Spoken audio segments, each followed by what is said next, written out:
Hello student, welcome on my YouTube channel classroom study. आज के हमारे टॉपिक्स हैं।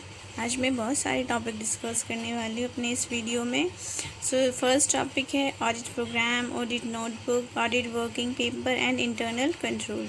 ओके, क्या मीनिंग है ऑडिट प्रोग्राम का, ऑडिट नोटबुक का, ऑडिट वर्किंग पेपर का एंड इंटरनल कंट्रोल का, एंड कौन प्रिपेयर करता है audit programme, notebook, working paper etcetera, और इनकी क्या बेनिफिट्स है एक कंपनी के लिए, एक ऑडिटर के लिए, वो सब हम डिस्कस करने वाले हैं। So let's start. So first is audit programme. Okay, audit programme क्या होता है? प्रोग्राम इज़ जनरली प्लानिंग करना। जैसे कोई भी पर्सन अपने करियर में प्लानिंग करता है ना, उसे क्या अचीव करना है, उसका क्या करियर गोल है। जैसे एक स्टूडेंट प्लान करता है कि मैं पहले अपनी स्टडी करूँगा कंटिन्यू, ओके, पहले ग्रेजुएशन करूँगा, फिर पोस्ट ग्रेजुएशन करूँगा, उसके बाद जॉब सर्च करूँगा।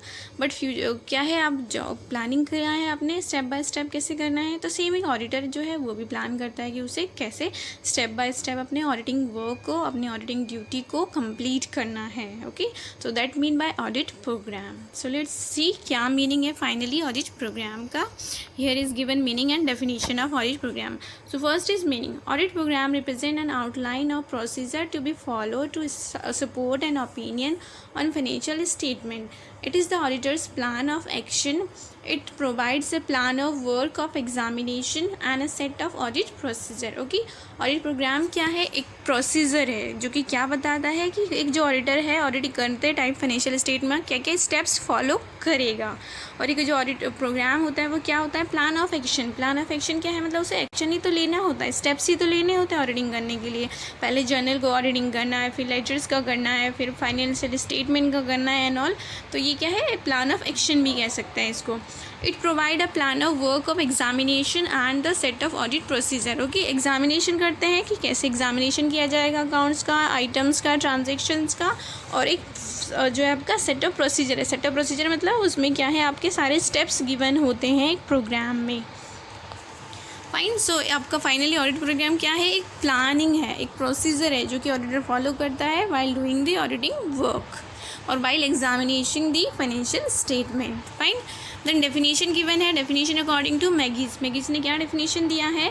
An audit program is a detailed plan of auditing work to be performed, specifying the procedure to be followed in verification of each item in the financial statements and giving the estimate time required. क्या definition दी है Maggie's ने? Definition दी है उन्होंने कि जो audit programme है वो एक डिटेल प्लानिंग है जो कि किस लिए की जाती है, ताकि ऑडिटर एक ऑडिटिंग वर्क को परफॉर्म कर सके और जो आपके आइटम्स गिवन है फाइनेंशियल स्टेटमेंट में उनका वेरिफिकेशन कर सके। Okay, with in the time जो भी क्लाइंट ने दिया है। अगर सपोज क्लाइंट ने बोला है कि मुझे ना विद इन दी मंथ अपना ऑडिटिंग वर्क कंप्लीट करवाना है, okay, with in the month आपको फिनिश करना है ऑडिटिंग हमारे अकाउंट्स का करना है, तो वो क्या है, टाइम दिया है, तो उस टाइम में वो कैसे कर पाएगा अपने काम को ऑडिटर, उसके लिए प्लानिंग करना पड़ेगा। So that's called audit programme. Fine. Then another definition given है बाय हॉलमेस ने क्या डेफिनेशन दी है? Audit programme is a flexible plan procedure of examination. Okay, flexible planning है। ओके, फ्लेक्सिबल प्लान प्रोसीजर है, मतलब उसमें आप चेंज भी कर सकते हैं। जैसे सपोज आपने एज ए स्टूडेंट अपना करियर गोल रखा है कि पहले मैं अपनी एजुकेशन पीजी तक कंप्लीट करूँगी, एमबीए करूँगी, उसके बाद जॉब सर्च करूँगी। लेकिन सपोज़ की सिचुएशन कुछ ऐसी आ जाती है कि ग्रेजुएशन के बाद ही आपको जॉब करनी पड़ जाती है। सपोज़ आपकी फाइनेंशियल जो पोजीशन फैमिली प्रॉब्लम है वो ठीक नहीं है, तो उस वजह से आपको जॉब करनी पड़ जाती है, तो आपका वो चेंज कर लिया ना आपने अपने प्लानिंग में। तो सेम यहाँ ऑडिटर क्या है, अगर ऑडिटर को लगता है कि कुछ सिचुएशंस को देख के कुछ अकाउंट्स अगर सपोज रह गया है ऑडिटिंग करने के लिए, उसको नहीं इन्वॉल्व कर पाए हैं प्रोसीजर में, तो उसके लिए भी प्लानिंग करके उसको ऐड ऑन करना, या फिर कुछ अननेसेसरी प्लानिंग कर लिया है तो उसको डिलीट कर सकता है, चेंज कर सकता है। ओके, सो ये क्या है? एक फ्लेक्सिबल प्लानिंग प्रोसीजर है। Thus, audit program is a planning of audit by auditor so that he may be able to complete his work in a diligent manner and complete the work without loss of time. Okay, audit program क्या है? कौन करता है audit program prepare? Auditor करता है। किस लिए करता है? ताकि वो जो अपने काम को विद डिलीजेंट मैनर और विद इन दी टाइम कर सके। डिलीजेंट मतलब एफिशिएंटली कर सके और प्रोफेशनल तरीके से अपने काम को जैसे उसे करना है वो और with in the given time कर सके, वेस्टेज ऑफ टाइम ना हो। Fine. So these are the definition explanation given by Meigs and Holmes. ना ऑडिट प्रोग्राम बनाने के कुछ एडवांटेजेस होंगे। ओके, ऑडिटर को तभी वो करता है, तो क्या एडवांटेजेस होंगे कि विद इन द टाइम कर पाएगा अपना ऑडिटिंग वर्क को, कोई भी एंट्री जो है वो ओमिट नहीं होगी, है ना, और इस ईजिली हर एक पर्सन को रिस्पॉन्सिबल कर सकता है क्योंकि ड्यूटीज़ उसने असाइन कर दी है। ओके, तो और वो खुद चेक कर सकता है कि उसका कितना ऑडिटिंग हो गया है, कितना बाकी है करना, कौन से बुक्स का कर लिया है, कौन सा नहीं कर पाया, ये सब चेक कर सकता है। ये सब बेनिफिट है उसको, तो इसलिए ये तो लेट्स सी क्या बेनिफिट्स हैं finally here. So first is it enable the auditor to keep in touch with the work done and generally progress of the work. Okay, देख सकता है कि उसने कितना कर लिया है ऑडिटिंग वर्क और कितना करना अभी बाकी है, कितना वर्क इन प्रोग्रेस है। Second, auditor can be certain that audit staff will cover whole of the ground, और ये भी इंश्योर कर सकता है कि उसने पूरा जो अपना ऑडिटिंग वर्क है वो अच्छे से असाइन कर दिया है हर एक अपने ऑडिटिंग स्टाफ को, और किसी के पास जो है एक्स्ट्रा वर्क नहीं है, किसी के पास कम नहीं है, सब जो है इक्वली डिस्ट्रीब्यूट कर दिया गया है। ओके, किसी के ऊपर भी वर्कलोड ना हो।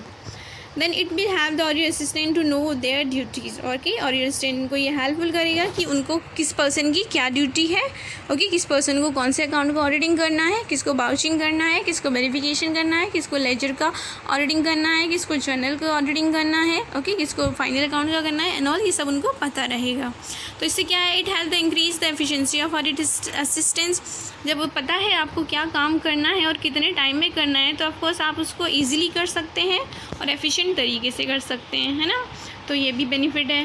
Then next, fixing of responsibility of audit system become easier. Okay, जब आपने असाइन कर दिया है ड्यूटी जिस पर्सन को, तो अगर सपोज उस पर्टिकुलर टास्क में कोई रिलेटेड कोई भी मिस्टेक होती है तो आप उस पर्सन को रिस्पॉन्सिबल कर सकते हैं ना, क्योंकि आपको पता है कि उसको क्या जॉब दिया गया था। सपोज कि अगर जो है जर्नल की ऑडिटिंग करने में कोई मिस्टेक्स होती है, एरर होती है, तो आप इजीली पता कर सकते हैं ना किसने किया था और कौन क्यों किया है, कौन रिस्पॉन्सिबल इसके लिए, तो ये भी आप डिसाइड कर सकते हैं, ये बेनिफिट है। Then it provide a check against the possibility of certain important item requiring verification which are being omitted. Okay, suppose कि अगर अकाउंटेंट ने अकाउंटिंग करते time, okay, financial statement prepare करते टाइम कोई भी एंट्री अगर उससे ओमिट हो गई है तो वो भी पता चल जाती है, क्योंकि इसमें क्या है, डिटेल चेकिंग होती है, हर एक पर्सन को अलग अलग अकाउंट दिया गया है पूरा, तो ऑफकोर्स वो पूरा अच्छे से डिटेल चेक करेगा। सपोज कि अकाउंटेंट जो है उसने जर्नल में तो एंट्री कर दी थी लेकिन लेजर पोस्टिंग के टाइम ओमिट हो गया है, या फिर आपका ट्रायल बैलेंस के टाइम हो गया है, या फिर ट्रेडिंग एंड पीएनएल अकाउंट में नहीं ट्रांसफ़र कर पाया है, तो वो इजीली डिटेक्ट हो जाता है, पता चल जाता है इसके through. Fine. Then the next benefit, continuity is not lost even if the person on the duty is changed. Okay, suppose कोई भी प्रॉब्लम हो जाती है, कोई भी जो असिस्टेंट है ऑडिटर का वो जॉब छोड़कर चला जाता है, तो बाकी लोग तो अपना काम करते रहेंगे, बस उसका काम रुक जाएगा और उसकी जगह जो है नया पर्सन आ जाएगा, वो अपना काम जो है जॉब स्टार्ट कर देगा परफॉर्म करना। तो इससे क्या है, पूरा होल जो टास्क है आपका ऑडिटिंग का वो तो नहीं रुकेगा ना, तो ये है that mean by continuity. Now this second आपका जो कॉन्सेप्ट है आज का हमारा, that is audit notebook. Okay, audit notebook क्या है, generally as the name suggest, notebook में क्या करते हैं, हम नोट करते हैं। क्या नोट करते हैं, कुछ इंपॉर्टेंट पॉइंट्स नोट करते हैं।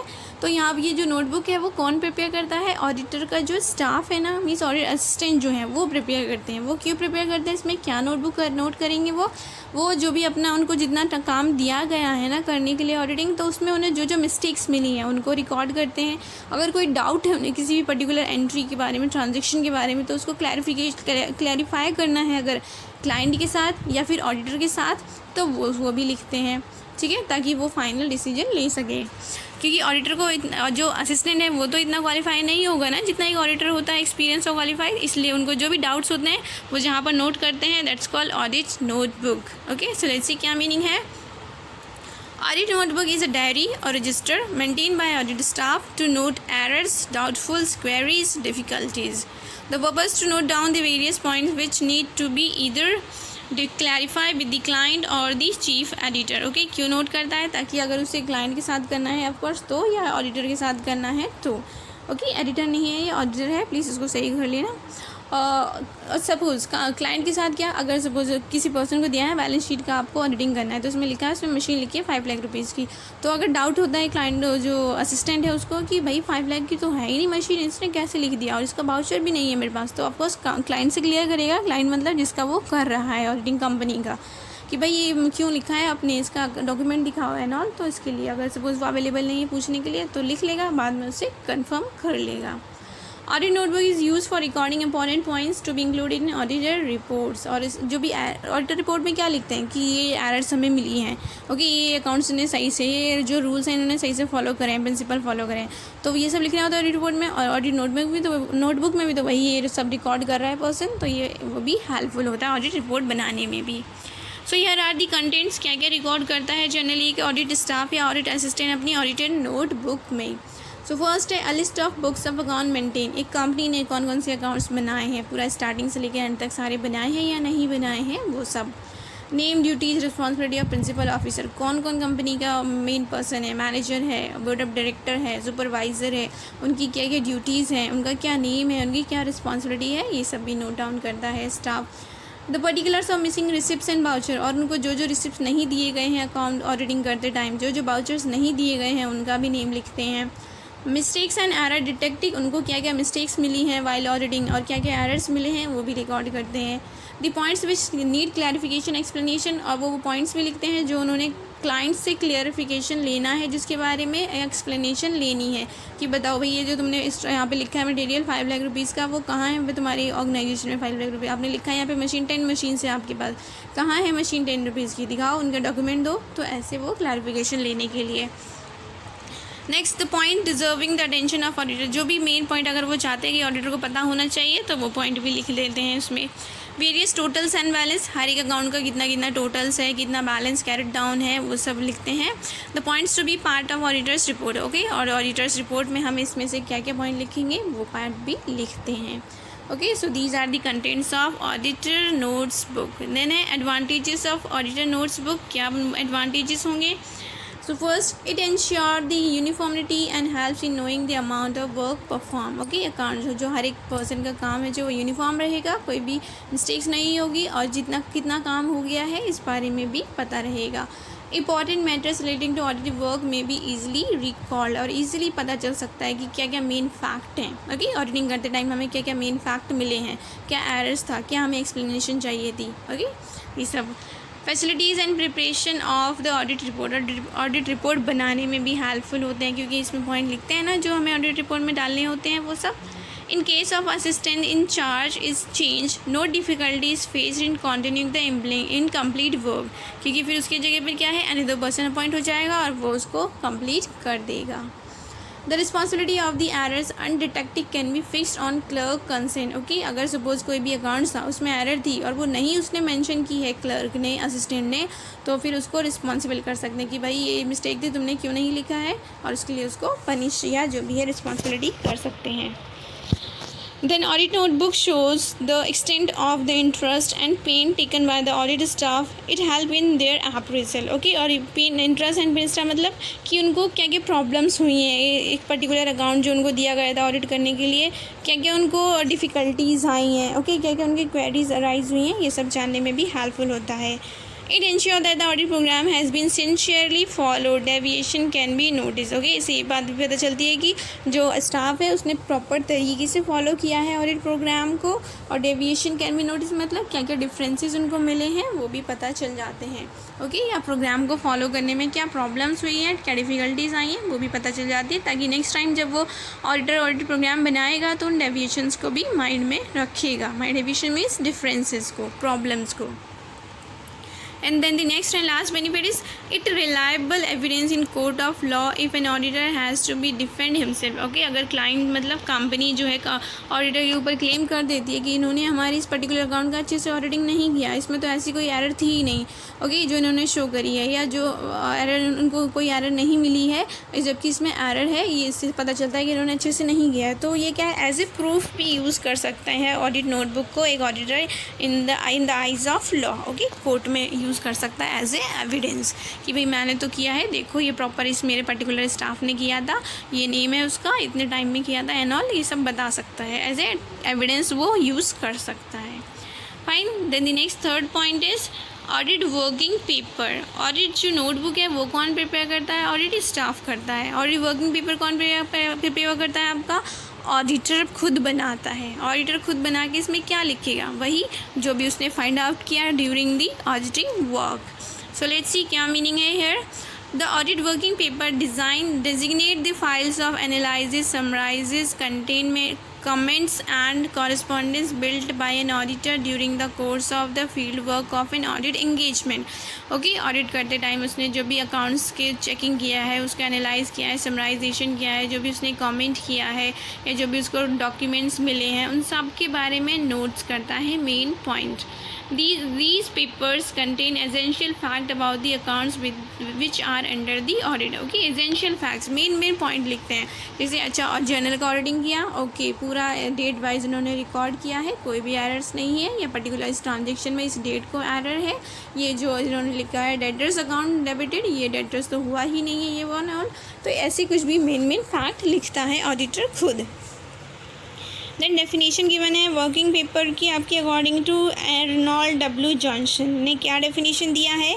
Audit working papers are the written private material which an auditor prepares for each audit. Okay, auditor खुद बनाता है, किस लिए, हर एक ऑडिट के लिए, हर एक कंपनी के लिए अलग अलग बनाता है वो. They describe the accounting information which he receive from his client. Okay, जो भी क्लैरिफिकेशन उसने लिया है क्लाइंट से वो सब लिखता है इसमें. The methods of examination use, the conclusion and financial statement. Okay, क्या क्या उसने मेथड यूज़ करे हैं ऑडिटिंग करने के लिए, क्या उनको मिला है फाइनली रिजल्ट, कंक्लूजन क्या हुआ है, ट्रू एंड फेयर व्यू है या नहीं, ये सब नोट डाउन करता है एक ऑडिटर जिस नोटबुक में या जिस पेपर में. That's called working paper. Okay, as the name suggest working paper ना, तो वर्किंग पेपर मीन्स कि वो वर्क करते टाइम जो भी नोट्स जिस पेपर में लिखेगा, दैट्स कॉल्ड वर्किंग पेपर, जिसके ऊपर वो काम कर रहा है. फाइन. देन है आपका अगेन डेफिनेशन है वर्किंग पेपर की according to Jack C Robertson. Working papers are auditors on evidence of compliance with generally accepted accounting standard and of the decision respecting all procedure necessary in the circumstances unique to audit engagement. Okay, working papers क्या है, खुद auditor के evidence होते हैं जिसमें वो लिखता है कि कंपनी ने या हमने ऑडिटिंग करते टाइम कौन कौन से स्टैंडर्ड्स को फॉलो किया है, कौन कौन से डिसीजंस हमने लिए हैं, क्या क्या प्रोसीजर फॉलो किया है, क्या स्टेप्स लिए हैं according to situations of the company. Okay, according to company's management and all. ठीक है, ये है आपका. Then finally they consist of draft copies of trial balance, adjusted entries, account analyzed, schedule, debtors, creditors, summarized, reconciled statement, certificate of official statement. Means ये जो सारे papers हैं इनका एक ड्राफ्ट होता है, जैसे हम बना लेते हैं ना ड्राफ्ट, जो फॉर्मेट एक बना लेते हैं, तो सेम ऑडिटर बना लेता है और फिर चेक कंपेयर करता है कि कंपनी ने सेम इसकी तरह बनाया है या नहीं बनाया, मतलब अकॉर्डिंग टू रूल ऐसे होने चाहिए था कंपनी का अकाउंट और कंपनी ने फिर कैसे बनाया है, तो वो पता चल जाता है. कंपैरेटिव करते हुए उसको क्या है, एरर्स पता चल जाते हैं. फाइन. तो ऑडिटिंग पेपर वर्किंग पेपर के क्या एडवांटेजेस हैं, क्या ऑब्जेक्टिव्स हैं. So following are the purposes of preparing working papers for a auditor. They present the volume of work performed by an auditor and his staff which helps in preparing the report. Okay, कितना कर लिया है उसने या उसके staff ने और ये हेल्पफुल होगा उसको रिपोर्ट बनाने में. They show the extent of adherence to accounting principle and auditing standard. Okay, इस बात का भी पता चलता है कि उन्होंने कौन कौन से अकाउंटिंग स्टैंडर्ड और ऑडिटिंग प्रिंसिपल को फॉलो किया है और कितना किया है, किस लिमिट तक किया है या कितना नेग्लिजेंट किया है. Fine. They are useful as evidence against the charge of negligence. अगर कंपनी या क्लाइंट उसके ऊपर क्लेम करती है, स्वीट फाइल करती है कि इन्होंने नेग्लिजेंस किया है वाइल ऑडिटिंग दी अकाउंट्स, तो इसके लिए भी वो as a evidence as a proof use कर सकता है इस पेपर को. They act as guide for subsequent examination. Okay, और अगेन फ्यूचर में भी उसको दोबारा जब एग्जामिनेशन करना होगा किसी कंपनी का तो भी एज ए गाइडेंस प्रोवाइड कराएंगे. They enable the auditor to know the weakness of internal check system in operation as also the accounting system. Okay, जिस कंपनी का वो कर रहा है ऑडिटिंग उसके वीकनेस के बारे में पता चल जाएगा, उसका इंटरनल जो चेक सिस्टम है, इंटरनल कंट्रोल सिस्टम है, अकाउंटिंग सिस्टम है, फाइनेंशियल सिस्टम है, कितना वीक है या स्ट्रॉन्ग है ये भी पता चल जाता है उसको. ऑफकोर्स अगर अच्छे से बनाया होगा इट मीन्स स्ट्रॉन्ग है, अगर सही उसने नहीं बनाए हैं अकाउंट्स तो क्या है, वीक है उसका accounting system. They assist the auditor in coordinating and organizing the work of audit clerk. Okay, और जो उसके क्लर्क हैं और उसका खुद के काम के साथ ऑर्गेनाइज मतलब कोऑर्डिनेशन में भी हेल्पफुल होता है, क्योंकि क्लर्क जो है उसके नोटबुक में नोट करेंगे अपने सारे पॉइंट्स इंपॉर्टेंट और जो ऑडिटर है वो अपने वर्किंग पेपर में करेगा, इसलिए क्या है कोऑर्डिनेशन बन जाता है पूरा ओवरऑल वर्क को कंप्लीट करने में. They assist in planning and perform the audit work, और क्या है वो फाइनली प्लानिंग कर सकता है ऑडिटर जो वर्क किया है और उसकी परफॉर्मेंस को डिसाइड कर सकता है. Okay, so these are the objective of preparing auditing working paper. Now the next concept is internal control. क्या मीनिंग होता है इंटरनल कंट्रोल का and what is the definition. Internal control मतलब कि कंपनी का जो मैनेजमेंट है, ओके, कंपनी का जो मैनेजमेंट है वो कैसा है, क्या हर एक पर्सन को ईजिली उसको उसकी ड्यूटी असाइन की गई है, नहीं, उसकी क्या पावर्स है, कंपनी क्या मैनेजमेंट पॉलिसी फॉलो करती है, that mean by internal control. Okay, company का इनसाइड कंट्रोल सिस्टम कैसा है, that's called internal control. So let's C meaning here. Internal control is a broad term with a wide coverage. It covers the control of whole management system. Internal control involves a number of checks and controls exercised in a business to ensure its efficiency and economic workings. Okay, internal control क्या होता है कि company का एक management system होता है जिसमें कि वो वेरियस एक्शंस लेते हैं, वेरियस एक्टिविटी परफॉर्म करते हैं ताकि बिजनेस को ईजिली और एफिशिएंटली उसको चलाया जा सके, उसको मूव ऑन किया जा सके. Okay, so then definition given है आपका for the internal control according to American Institute of Certified Public Accountants. Okay, क्या डेफिनेशन है according to American Institute of Certified Public Accountant. Internal control comprise of a plan of organisation and all the coordinating measures adopted within a business to safeguard its assets, check accuracy, reliability of its accounting data, to promote operational efficiency and to encourage adherence to prescribed managerial policy. Okay, उन्होंने क्या definition दी American institute ने कि internal control जो है वो आपका क्या है, एक प्लानिंग है कि ऑर्गेनाइजेशन को कैसे प्लानिंग करना है और जो वेरियस मेथड्स या मेजर्स वो यूज़ कर रही है अपनी बिजनेस की एसेट्स को सेफ करने के लिए, वो क्या है और कैसे वो आपस में एक दूसरे के साथ कोऑर्डिनेट कर भी रहे हैं या नहीं कर रहे हैं. ओके, और जो भी डेटा उसने मेंशन किया है अपने फाइनेंशियल स्टेटमेंट में वो रिलायबल है या नहीं, एक्यूरेट है या नहीं, कंपनी ने अकाउंटिंग प्रिंसिपल को, मैनेजर पॉलिसी को कितना क्या बोलते हैं फॉलो किया है या नहीं, कितना कंप्लायंस किया है या नहीं, ये सब आपका इंटरनल कंट्रोल में ही इन्वॉल्व है. The system of internal control can be defined as, again definition है, the plan of organization and all the methods and procedure adopted by the management of an entity to assist in achieving the management objective of ensuring as far as practicable the ordinary and efficient conduct of the business. Okay, वो सब planning, वो सब method जो कि एक manager follow करता है company के मैनेजमेंट के लिए, कंपनी के मैनेजमेंट ऑब्जेक्टिव को अचीव करने के लिए, called internal control. Okay, business को ईजिली रन करने के लिए भी. Fine.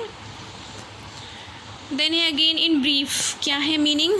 In the brief it can be state that internal control include not only internal check internal audit but the whole system of control. Okay, आपका जो internal control है उसमें सिर्फ इंटरनल चेक ही नहीं है बल्कि इंटरनल ऑडिट भी शामिल है, और मतलब इस whole system of control, company को प्रॉपरली कैसे कंट्रोल करते ना वो सब आ जाएगा. तो उसमें आपका इंटरनल चेक भी आता है, इंटरनल ऑडिटिंग भी आता है और इंटरनल कंट्रोल भी आता है. Financial and otherwise established by the management in order to carry on the business of the company in orderly manner, to safeguard its assets and to secure as far as possible the accuracy and reliability of records. Okay, company अपने assets को save करने के लिए, अपनी protect करने के लिए, अपनी अकाउंट्स को जो डेटा है वो एक्यूरेसी उसकी इंश्योर करने के लिए, रिलायबिलिटी इंश्योर करने के लिए क्या क्या पॉलिसी फॉलो की है, क्या क्या मैनेजमेंट पॉलिसी बनाई है, ये सब आपका इंटरनल कंट्रोल का ही पार्ट है. फाइन. देन क्या नीड एंड ऑब्जेक्टिव है इंटरनल कंट्रोल की? To provide reliable data. Okay, reliable data ताकि कंपनी जो है अकाउंटेंट को प्रोवाइड करा सके और अकाउंटेंट जो है अपने अकाउंटिंग वर्क पूरा करके ऑडिटर को प्रोवाइड करा सके. ओके, देन है to promote operational efficiency. Of course की कंपनी का जो ऑपरेशनल एफिशिएंसी, ऑपरेशनल जो प्रोसेस है कैसा है, proper within the time कर रहे हैं या नहीं, वेस्टेज ऑफ रिसोर्सेज तो नहीं हो रहा है, वेस्टेज ऑफ टाइम तो नहीं हो रहा है, हर एक पर्सन प्रॉपर टाइम पे अपना काम करके दे रहा है या नहीं, इसके लिए भी बनाया जाता है internal control. Okay, internal control internally मतलब कंट्रोल करना ना लोगों के ऊपर, तो कैसे कर सकते हैं, ऐसे ही कर सकते हैं और उसके यही ऑब्जेक्टिव हो सकते हैं.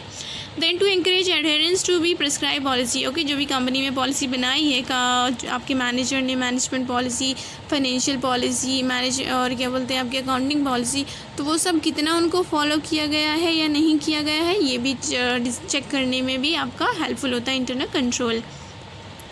Then safeguarding assets and record, और कंपनी की जो एसेट्स हैं उनको सेफ्टी प्रोवाइड करने के लिए, सिक्योर करने के लिए, जो डेटा प्रोवाइड किया है वो भी रिलायबल एक्यूरेट है या नहीं, उसको चेक करने के लिए भी आपका इंटरनल कंट्रोल बनाना ज़रूरी है कंपनी के लिए। Okay, so now we have discuss these 4 points. What was first? Auditing programme, auditing आपका नोटबुक और वर्किंग पेपर और internal control. Okay, so this was all about the today's topic.